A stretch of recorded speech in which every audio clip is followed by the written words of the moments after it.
Hi friends, എല്ലാവർക്കും daily English class റൂമിൻ്റെ പുതിയ ഒരു വീഡിയോയിലേക്ക് സ്വാഗതം. ഇന്നത്തെ വീഡിയോയിൽ നമ്മൾ 7ാം ക്ലാസ്സിൻ്റെ ഒരു മോഡൽ ക്വസ്റ്റ്യൻ പേപ്പറും അതിൻ്റെ ഉത്തരങ്ങളുമാണ് ഡിസ്കസ് ചെയ്യാൻ പോകുന്നത്.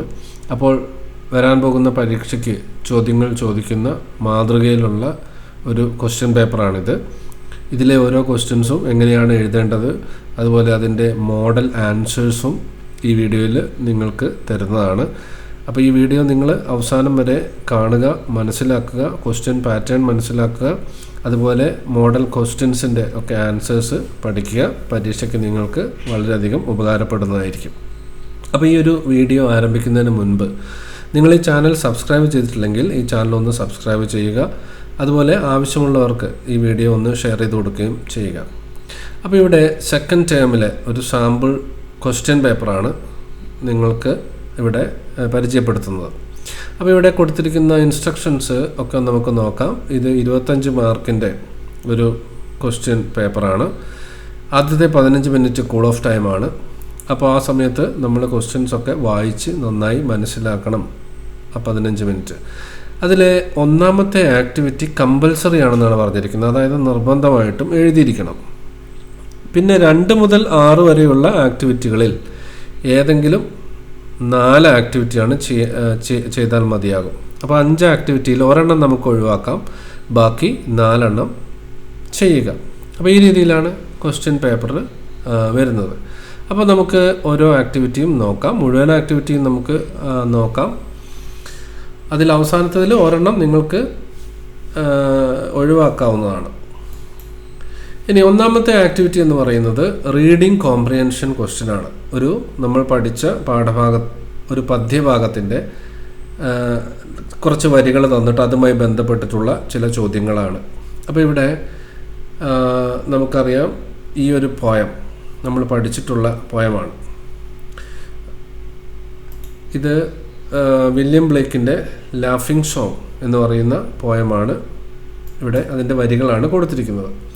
When the greenwoods laugh with voice of joy and the dimpling stream runs laughing by, when the air does laugh with a merry wit and the green hill laugh with the noise of it എന്നൊക്കെ പറഞ്ഞ് തുടങ്ങുന്ന ഒരു കവിതയാണ്. ഇനി ഈ കവിതയുമായി ബന്ധപ്പെട്ടിട്ട് ഉള്ള ചോദ്യങ്ങൾ എന്തൊക്കെയാണെന്ന് നോക്കാം. What is the overall mood or atmosphere of the poem? ഈ പോയത്തിൻ്റെ ഒരു മൂഡ് എന്താണ്, അല്ലെങ്കിൽ ഈ പോയം നമ്മുടെ മനസ്സിലുണ്ടാക്കുന്ന ഒരു ഫീലിംഗ് എന്താണ് എന്നാണ് ഒന്നാമത്തെ ചോദ്യം. അപ്പം നമുക്കറിയാം, ഈ ഒരു പോയത്തിൻ്റെ മൂഡെന്ന് പറയുന്നത് സന്തോഷമാണ്. The overall mood of the poem is joyful and celebratory, അതായത് ആഘോഷിക്കുക, ജീവിതം ആസ്വദിക്കുക തുടങ്ങിയ കാര്യങ്ങളൊക്കെയാണ് ഈ പോയത്തിൽ പറയുന്നത്. അപ്പോൾ ഒരു ഹാപ്പി മൂഡാണ് ഇവിടെ ക്രിയേറ്റ് ചെയ്യപ്പെടുന്നത്. It conveys a sense of happiness and merriment, അതായത് സന്തോഷത്തിൻ്റെയും ആഘോഷത്തിൻ്റെയും ഒക്കെ ഒരു സെൻസാണ് നമുക്ക് ഈ കവിതയിൽ നിന്ന് കിട്ടുന്നത്. Highlighting the beauty of nature and the joy of life. അതുപോലെ തന്നെ ഇവിടെ പ്രകൃതിയുടെ ഭംഗിയെക്കുറിച്ചും പറയുന്നുണ്ട്, ജീവിതം ആസ്വദിക്കേണ്ടതിൻ്റെ പ്രാധാന്യത്തെക്കുറിച്ചും ഒക്കെ പറയുന്നുണ്ട്. അപ്പോൾ ഒന്നാമത്തെ ചോദ്യത്തിൻ്റെ ആൻസർ ഇവിടെ താഴെ കൊടുത്തിട്ടുണ്ട്. The overall mood of the poem is joyful and celebratory. It conveys a sense of happiness and merriment, highlighting the beauty of nature and the joy of life. ഇനി രണ്ടാമത്തെ ചോദ്യം, who are the people mentioned in the poem who are enjoying the festivities? അപ്പോൾ ഈ കവിതയിൽ കുറച്ച് ആളുകളുടെ പേര് പറഞ്ഞിട്ടുണ്ട്. ഈ പ്രകൃതിയുടെ ഭംഗിയും ഈ നിമിഷമൊക്കെ ആസ്വദിക്കുന്ന കുറച്ച് ആളുകളുടെ പേര് പറഞ്ഞിട്ടുണ്ട്. അവരാരൊക്കെയാണ്? അപ്പോൾ അവരാരൊക്കെയാണെന്നുള്ളത് നമുക്ക് നോക്കാം. The people mentioned in the poem enjoying the festivities are, കുറച്ച് പേരുകൾ അവിടെ പറയുന്നുണ്ട്. Mary, Susan and Emily who sing joyfully. അപ്പോൾ അവർ സന്തോഷത്തോടെ പാട്ടൊക്കെ പാടി സന്തോഷിക്കുന്നു. അപ്പോൾ അവർ ഇവിടെ ഈ ലിസ്റ്റിൽ കൊടുത്തിരിക്കുന്ന ആളുകളാണ് മേരി, സൂസൻ, എമിലി. ഇനി മൂന്നാമത്തെ ചോദ്യം, what is the main message or theme of the poem? ഈ പോയത്തിൻ്റെ പ്രധാന ആശയം എന്താണ്? അപ്പോൾ ഇവിടെ 4 ഓപ്ഷൻസ് കൊടുത്തിട്ടുണ്ട്. The importance of hard work ചെയ്യേണ്ടതിൻ്റെ പ്രാധാന്യം, ബ്യൂട്ടി ഓഫ് നേച്ചർ, പ്രകൃതിയുടെ ഭംഗിയെക്കുറിച്ച്, the joy of life and merriment, ജീവിതത്തിലെ ആഹ്ലാദം, ആഘോഷം, അതുപോലെ സാഡ്നെസ് ഓഫ് ലോസ്റ്റ് യൂത്ത് നഷ്ടപ്പെട്ടു പോയ കുട്ടിക്കാലത്തെക്കുറിച്ചുള്ള അല്ലെ യുവത്വത്തെക്കുറിച്ചുള്ള സങ്കടം. അപ്പോൾ ഇതിൽ ഏറ്റവും അപ്രോപ്രിയേറ്റ് ആയിട്ടുള്ള ഏറ്റവും അനുയോജ്യമായിട്ടുള്ള ഒരു ഓപ്ഷനാണ് നമ്മൾ തിരഞ്ഞെടുക്കേണ്ടത്. അപ്പോൾ അത് സി ആണ്, the joy of life and merriment. അപ്പോൾ സി ഓപ്ഷനാണ് നമ്മളിവിടെ എഴുതേണ്ടത്.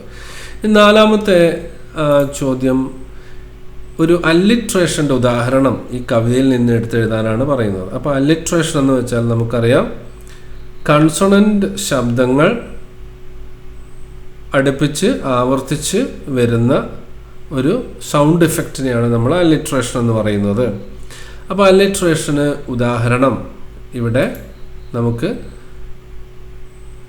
സിങ് ആൻഡ് സ്വീറ്റ് എന്നുള്ളത് കൊടുക്കാം അല്ലേ. ഈ ഒരു പോയം നമ്മൾ എടുത്ത് നോക്കുമ്പോൾ നമുക്കറിയാം ഇവിടെ രണ്ടാമത്തെ സ്റ്റാൻസയിൽ അവസാനത്തെ വരി സ്വീറ്റ് സിങ് അവിടെ വരുന്നുണ്ട്. അതുപോലെ തന്നെ മൂന്നാമത്തെ സ്റ്റാൻസയിൽ അവസാനത്തെ വരിയിലും സിങ് സ്വീറ്റ് എന്നൊക്കെ വരുന്നുണ്ട്. അപ്പോൾ സ് എന്നുള്ള ശബ്ദം ഇവിടെ ഒരു വരിയിൽ ആവർത്തിച്ച് വന്നിരിക്കുകയാണ്, സിങ് സ്വീറ്റ്. അപ്പോൾ ഇത് തന്നെ നമുക്കിവിടെ എക്സാമ്പിളായിട്ട് എഴുതാം. Sing and sweet is an example of alliteration from this poem. ഇനി അഞ്ചാമത്തെ ചോദ്യം, identify the rhyme scheme of the poem. ഈ പോയത്തിൻ്റെ റൈം സ്കീം. അപ്പോൾ നമ്മളിവിടെ ഒന്നാമത്തെ സ്റ്റാൻസ എടുത്ത് നോക്കുമ്പോൾ റൈമിംഗ് വേർഡ്സ് അല്ല ചോദിച്ചിരിക്കുന്നത്, റൈം സ്കീമാണ് ചോദിച്ചിരിക്കുന്നത്. എങ്ങനെയാണ് റൈമിംഗ് വേർഡ്സ് അറേഞ്ച് ചെയ്തിരിക്കുന്നത്, അതിൻ്റെ ക്രമം എന്താണെന്നാണ് ചോദിച്ചിരിക്കുന്നത്. അപ്പോൾ ഒന്നാമത്തെ വരി എടുക്കുമ്പോൾ ഇവിടെ അവസാനം വരുന്ന വാക്ക് ജോയ്, രണ്ടാമത്തെ വരിയിൽ ബൈ, മൂന്നാമത്തെ വരിയിൽ വിറ്റ്, നാലാമത്തെ വരിയിൽ ഇറ്റ്. അപ്പോൾ ജോയ് ബൈ റൈമിംഗ് വേർഡ്സ് ആണ്, വിറ്റ് ഇറ്റ് റൈമിംഗ് വേർഡ്സ് ആണ്. അപ്പോൾ ആദ്യത്തത് എ ആണ്, രണ്ടാമത്തതുമായിട്ട് അത് റൈം ചെയ്യുന്നു, അപ്പോൾ വീണ്ടും എ ആയി. അടുത്തത് വേറൊരു വാക്കാണ്, അത് നാലാമത്തതുമായിട്ട് റൈം ചെയ്യുന്നു. അല്ലെങ്കിൽ ആദ്യത്തെ രണ്ടും റൈം ചെയ്യുന്നു, മൂന്നും നാലും റൈം ചെയ്യുന്നു. അപ്പോൾ നമുക്ക് ഈ ഒരു പോയത്തിൻ്റെ റൈമിംഗ് വേർഡ്സ് അറേഞ്ച് ചെയ്തിരിക്കുന്ന ക്രമം എന്ന് പറയുന്നത് ആദ്യത്തെ രണ്ടെണ്ണം എ, പിന്നെ എ, മൂന്നാമത്തത് ബി, നാലാമത്തത് ബി, അല്ലെങ്കിൽ എ എ ബി ബി ആണ് ഇവിടുത്തെ റൈം സ്കീം എന്ന് നമുക്ക് പറയാം. അപ്പോൾ ഇതാണ് നമ്മളിവിടെ എഴുതേണ്ടത്. എ എ ബി ബി എന്നുള്ളതാണ് ഇതിൻ്റെ റൈമിംഗ് സ്കീം എന്ന് പറയുന്നത്. അപ്പോൾ ഒന്നാമത്തെ ചോദ്യം കഴിഞ്ഞു. ഇനി നമുക്ക് പോകേണ്ടത് രണ്ടാമത്തെ ആക്ടിവിറ്റിയാണ്. അപ്പോൾ രണ്ടാമത്തെ activity, It was a very happy summer vacation for Toto Chan and her friends. She would never forget the experience of visiting the hot spring. അപ്പോൾ ഹോട്ട് സ്പ്രിങ്ങിൽ പോയ ആ ഒരു അനുഭവം ടോട്ടോ ചാന് മറക്കാൻ കഴിയാത്ത ഒരു അനുഭവമാണ്. അപ്പോൾ അവർക്കുണ്ടായ ആ ഒരു ഫീലിങ്സ് ഒരു ഡയറിയിൽ എഴുതി വെക്കണമെന്ന് ആഗ്രഹിക്കുകയാണ്. അങ്ങനെയാണെങ്കിൽ ടോട്ടോ ചാൻ്റെ ഡയറി എഴുതാനാണ് പറഞ്ഞിരിക്കുന്നത്. അപ്പോൾ നമുക്കറിയാം ഡയറി എഴുതുന്ന സമയത്ത് ഡയറി എന്ന് എഴുതണം. അതുപോലെ വലത് ഭാഗത്ത് അതിൻ്റെ ഡേറ്റ്, വർഷം ഒക്കെ കൊടുക്കണം.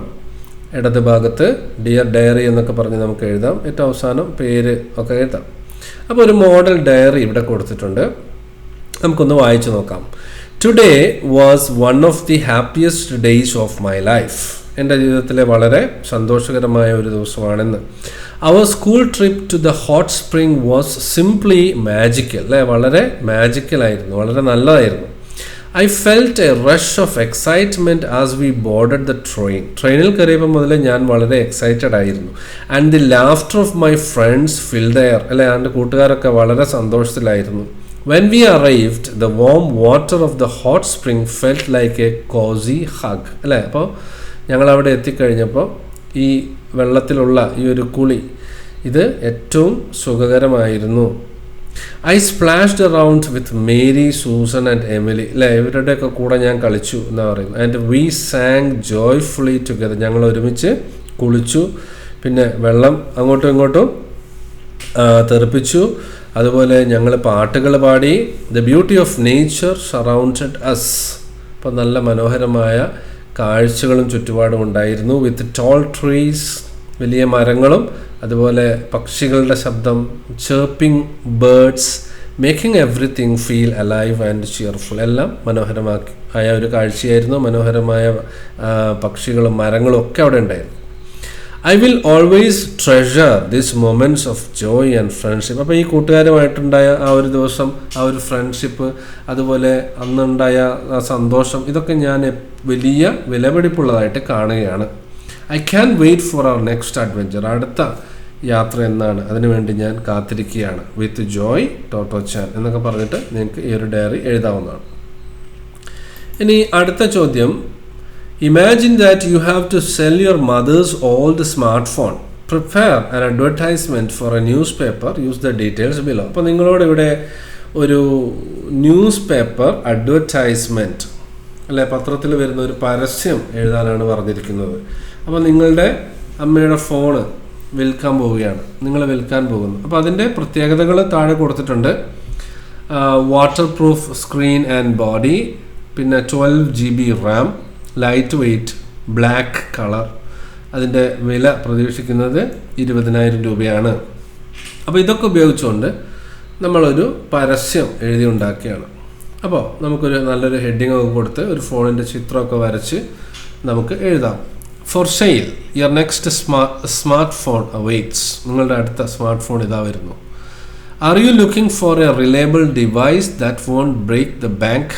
This is your chance. അല്ലേ, വലിയ വില കൊടുക്കാതെ നിങ്ങൾക്ക് ഒരു സ്മാർട്ട് ഫോൺ വാങ്ങാനുള്ള ഒരു അവസരം ഇതാ. ഇതിൻ്റെ പ്രത്യേകതകൾ, key features, water proof screen and body. അല്ലേ, വാട്ടർ പ്രൂഫാണ് ഇതിൻ്റെ ബോഡിയും അതുപോലെ ഇതിൻ്റെ സ്ക്രീനും. അപ്പോൾ അതുകൊണ്ടുള്ള ഗുണം എന്താണ്? Say good bye to worries with the durable design. അല്ലേ, അപ്പോൾ ഒരുപാട് കാലം ലാസ്റ്റ് ചെയ്യും, വേറെ പ്രശ്നങ്ങളൊന്നും ഉണ്ടാവില്ല, വെള്ളം കയറില്ല. പിന്നെ 12 GB റാം, അതുള്ളത് കൊണ്ടുള്ള ഗുണം എന്താണ്? Experience unparalleled speed for multitasking and gaming. അപ്പോൾ ഇതിൽ ഗെയിം കളിക്കാനും പിന്നെ ഒരേ സമയം പല പല വർക്കുകൾ ചെയ്യാനും ഒക്കെയുള്ള മെമ്മറി കപ്പാസിറ്റി ഇതിനുണ്ട്. Light weight design, perfect for effortless carrying. നമുക്ക് എളുപ്പത്തിൽ കൊണ്ടു നടക്കാൻ പറ്റുന്ന വലിയ വെയിറ്റ് ഒന്നും ഇല്ലാത്ത ഒരു ഡിസൈനാണ് ഈ ഫോണിനുള്ളത്. Ideal for people on the move. അല്ലേ, അപ്പോൾ യാത്രയ്ക്കൊക്കെ പോകുന്ന ആളുകൾക്ക് ഇത് കൊണ്ടു നടക്കാൻ നല്ല എളുപ്പമാണ്. Stylish black colour, timeless and elegant choice for any occasion. അപ്പോൾ അതുപോലെ ഇതിൻ്റെ കളറ്, പിന്നെ ഇതിൻ്റെ വില ഒക്കെ ഇവിടെ കൊടുത്തിട്ടുണ്ട്. Why wait, get in touch today and make this amazing smart phone yours. അപ്പോൾ ഇന്ന് തന്നെ വിളിക്കുക, ഈ ഫോൺ സ്വന്തമാക്കുക, അതിൻ്റെ കോൺടാക്ട് നമ്പർ കൊടുക്കുക. Act fast, this deal won't last. അല്ലേ, ഇത് അധിക കാലത്തേക്കുള്ള ഒരു ഓഫറല്ല, അതുകൊണ്ട് പെട്ടെന്ന് തന്നെ വിളിക്കുക എന്നൊക്കെ പറഞ്ഞുകൊണ്ട് നമുക്ക് ഇത്തരത്തിലൊരു അഡ്വർടൈസ്മെൻറ്റ് ഉണ്ടാക്കാം. ഇനി നാലാമത്തെ ആക്ടിവിറ്റി ഒരു എഡിറ്റിംഗ് ആക്ടിവിറ്റിയാണ്. Here is a passage Japanese writer Tetsuko Kuroyanagi. There are some errors in it, edit them. അപ്പോൾ ഇവിടെ കുറച്ച് മിസ്റ്റേക്സ് ഉണ്ട്. മിസ്റ്റേക്സ് ഒക്കെ ഇവിടെ ബോൾഡ് ലെറ്ററിൽ കൊടുത്തിട്ടുണ്ട്. അപ്പോൾ അതിലെ മിസ്റ്റേക്സ് എന്ന് പറയുന്നത്, ആദ്യത്തെ Japanese writer Tetsuko കുറിയാനാക്കി is bone അല്ല, വാസ് ബോൺ. വാസ് ആണ്, ഈസ് അല്ല, വാസ് ആണ് അവിടെ വേണ്ടത്.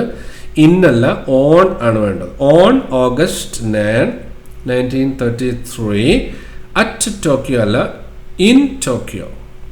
വലിയ സ്ഥലങ്ങളൊക്കെ പറയുമ്പോൾ നമ്മൾ ഇന്നാണ് ഉപയോഗിക്കുക. അതുപോലെ ബോണിന് മുമ്പ് നമ്മൾ വാസ് ആണ് ഉപയോഗിക്കുക. മാസങ്ങൾക്ക് മുമ്പ് അല്ല, തീയതിക്ക് മുമ്പ് നമ്മൾ ഓൺ ആണ് ഉപയോഗിക്കേണ്ടത്. അതൊക്കെയാണ് ഇവിടെ വന്നിരിക്കുന്ന മിസ്റ്റേക്കുകൾ. ഷീ വാസ് ബോൺ ഫോർ അല്ല, ബോൺ ടു. ഈ ഒരു ഫാമിലിയിലാണ് ജനിച്ചത് എന്ന് പറയുമ്പോൾ ബോൺ ടു. അതുപോലെ പാരഗ്രാഫ് മുഴുവൻ പാസ്റ്റ് ടെൻസിലായതുകൊണ്ട് ഇവിടെ കംപ്ലീറ്റ്സ് അല്ല, കംപ്ലീറ്റഡ്. കംപ്ലീറ്റ്സ് എന്നുള്ള മാറ്റി കംപ്ലീറ്റഡ്. അപ്പോൾ ഇതിൽ വരുത്തേണ്ട മാറ്റങ്ങൾ താഴെ കൊടുത്തിട്ടുണ്ട്. ഈസ് ബോൺ വാസ് ബോൺ എന്നാക്കണം. ഇൻ ഓഗസ്റ്റ് എന്നുള്ളത് ഓൺ ഓഗസ്റ്റ്, അറ്റ് ടോക്കിയോ എന്നുള്ളത് ഇൻ ടോക്കിയോ, ഫോർ എന്നുള്ളത് ടു, കംപ്ലീറ്റ്സ് എന്നുള്ളത് കംപ്ലീറ്റഡ്. ഇനി അടുത്ത activity number 5, prepare a brief character sketch of Helen Keller. അപ്പോൾ ഹെലൻ കെല്ലറുടെ ഒരു ക്യാരക്ടർ സ്കെച്ച് എഴുതാൻ പറഞ്ഞിരിക്കുകയാണ്. അപ്പോൾ ഇവിടെ കുറേ ഹിൻസ്, സൂചനകൾ തന്നിട്ടുണ്ട്. ഹെർ ഏർലി ലൈഫ്, ആദ്യ ചെറുപ്പകാലം, കോൺട്രാക്റ്റിംഗ് ഫീവർ, അങ്ങനെ പനി ബാധിക്കുന്നു, ബിക്കമിങ് ഡെഫ് ആൻഡ് ബ്ലൈൻഡ്. അല്ലേ, അപ്പം കേൾവി ശക്തിയും കാഴ്ചശക്തിയും നഷ്ടപ്പെടുന്നു. Anne Sullivan taught her to associate words with objects. അപ്പോൾ ചെറുപ്പത്തിലെ തന്നെ ഈ കേൾവി ശക്തിയും കാഴ്ചശക്തിയും നഷ്ടപ്പെട്ടു പോയതുകൊണ്ട് ഓരോ വസ്തുക്കളെ എന്താ വിളിക്കാമെന്നൊന്നും അറിയില്ലായിരുന്നു. അപ്പോൾ ആൻ സല്ലിവൻ എന്ന് പറയുന്ന ഒരു ടീച്ചറാണ് ഹെലൻ കെല്ലറെ സഹായിച്ചത്. അപ്പോൾ വാക്കുകളും ഓരോ വസ്തുക്കളും തമ്മിൽ കണക്ട് ചെയ്യുന്ന, അല്ലെങ്കിൽ ഓരോ വസ്തുവിനെയും നമ്മൾ എന്താണ് വിളിക്കുന്നത് എന്നുള്ള കാര്യം ഒക്കെ അവരാണ് പഠിപ്പിച്ചത്. Determination to learn to read, write and communicate despite challenges. ഈ പ്രശ്നങ്ങളൊക്കെ ഉണ്ടായിട്ടും വായിക്കാനും എഴുതാനും ആശയവിനിമയം നടത്താനും പഠിക്കണമെന്നുള്ള ആഗ്രഹം ഹെലൻ കെല്ലറിനുണ്ടായിരുന്നു. Education at Perkins school, graduating from Radcliffe College. ഇപ്പോൾ ഗ്രാജുവേഷൻ റാഡ്ക്ലിഫ് കോളേജിൽ നിന്നും പെർക്കിൻസ് സ്കൂളിൽ നിന്ന് പഠനവും പൂർത്തിയാക്കുന്നു. Fighting for rights of people with disabilities. അപ്പോൾ ഇങ്ങനെയുള്ള പ്രശ്നങ്ങളുള്ള ആളുകൾ, അല്ലെ ഡിഫറെൻ്റ്ലി ഏബിൾഡ് ആയിട്ടുള്ള ആളുകളെ അവർക്ക് വേണ്ടി നിലകൊള്ളുന്ന, അവരുടെ അവകാശങ്ങൾക്ക് വേണ്ടി നിലകൊണ്ട ഒരു വ്യക്തിയാണ് ഹെലൻ കെല്ലർ. അപ്പോൾ ഈ പോയിന്റ്സ് ഒക്കെ ഉൾപ്പെടുത്തിക്കൊണ്ട് നമുക്ക് ഒരു പാരഗ്രാഫ് എഴുതാം. Helen Keller was an inspiring person who faced many challenges in her early life. അപ്പോൾ ചെറുപ്പത്തിൽ തന്നെ ധാരാളം പ്രശ്നങ്ങളെ നേരിട്ട ഒരു വ്യക്തിയാണ്. When she was a young child, she got very sick and became both deaf and blind. അപ്പോൾ കുട്ടിയായിരുന്ന സമയത്ത് തന്നെ അസുഖം വരികയും അങ്ങനെ ഡെഫ് ആൻഡ് ബ്ലൈൻഡായി മാറുകയും ചെയ്തു. This made it hard for her to communicate and understand the world around her. അപ്പോൾ ചുറ്റുപാടുമുള്ള വസ്തുക്കൾ എന്തൊക്കെയാണെന്ന് മനസ്സിലാക്കാനോ അല്ലെങ്കിൽ ആളുകളോട് കമ്മ്യൂണിക്കേഷൻ നടത്താനോ ഒന്നും അവർക്ക് അതുകൊണ്ട് സാധിക്കുമായിരുന്നില്ല. However, her life changed when Anne Sullivan became her teacher. Anne Sullivan ഇവരുടെ ടീച്ചറായി വന്നതിന് ശേഷം ലൈഫ് മാറുകയാണ്. And helped Helen learn to connect words with objects. അപ്പോൾ വസ്തുക്കളെയും വാക്കുകളെയും തമ്മിൽ കണക്ട് ചെയ്യാൻ സഹായിച്ചു. Which opened up a whole new world for her. Helen was determined to learn how to read, write and communicate even though it was difficult. അപ്പോൾ നമ്മൾ നേരത്തെ പറഞ്ഞ കാര്യങ്ങൾ തന്നെയാണ്. She studied hard at Perkins school for the blind and eventually graduated from Radcliffe college, becoming the first deaf blind person to earn a college degree. അങ്ങനെ ആദ്യമായിട്ട് ഒരു degree നേടുന്ന കേൾവിശക്തിയും കാഴ്ചശക്തിയും ഇല്ലാത്ത ആദ്യത്തെ വ്യക്തിയായി മാറുകയാണ് Helen Keller. Throughout her life, Helen fought for the rights of people with disabilities, using her voice to help others and make the world a better place for everyone. ഇനി അടുത്ത activity number 6. Observe the given picture. Write a paragraph describing the way to school from Lena's home. ഇപ്പോൾ ലീനയുടെ വീട്ടിൽ നിന്ന് സ്കൂളിലേക്കുള്ള വഴി, അതിനെക്കുറിച്ചൊരു paragraph എഴുതാനാണ് പറഞ്ഞിരിക്കുന്നത്. അപ്പോൾ ഇങ്ങനെ നമുക്ക് എഴുതാം. Starting from Leena's home. ഇപ്പോൾ ലീനയുടെ വീട്ടിൽ നിന്ന് സ്റ്റാർട്ട് ചെയ്യുന്നു. എന്നിട്ട് എങ്ങോട്ട് പോകുന്നു? Head down beach road. Beach റോഡിലേക്ക് കയറും. അങ്ങനെ ബീച്ച് റോഡിലേക്ക് കയറി കഴിഞ്ഞാൽ എന്താ ചെയ്യേണ്ടത്? Continue walking straight until you reach the intersection with Thooval Theeram road. തൂവൽ തീരം റോഡുമായിട്ട് ചേരുന്ന ആ ഭാഗം വരെ നേരെ നടക്കുക. അറ്റ് ദ ജംഗ്ഷൻ, ആ ജംഗ്ഷനിൽ എത്തിക്കഴിഞ്ഞാൽ ടേൺ ലെഫ്റ്റ്, ഇടത്തോട്ട് തിരിയുക. ഓൺ ടു തൂവൽ തീരം റോഡ്. തൂവൽ തീരം റോഡിലേക്ക് കയറുക. കീപ് വാക്കിംഗ് സ്ട്രെയിറ്റ്, അവിടെ നിന്ന് നേരെ നടന്നു പോവുക. Then turn left on to anganwadi road. അവിടെ നിന്ന് അംഗൻവാടി റോഡിലേക്ക് തിരിയുക. അപ്പോൾ തൂവൽ തീരം റോഡിലേക്ക് തിരിയുന്നു. കീപ് വാക്കിംഗ് സ്ട്രെയിറ്റ്, നേരെ നടക്കുന്നു.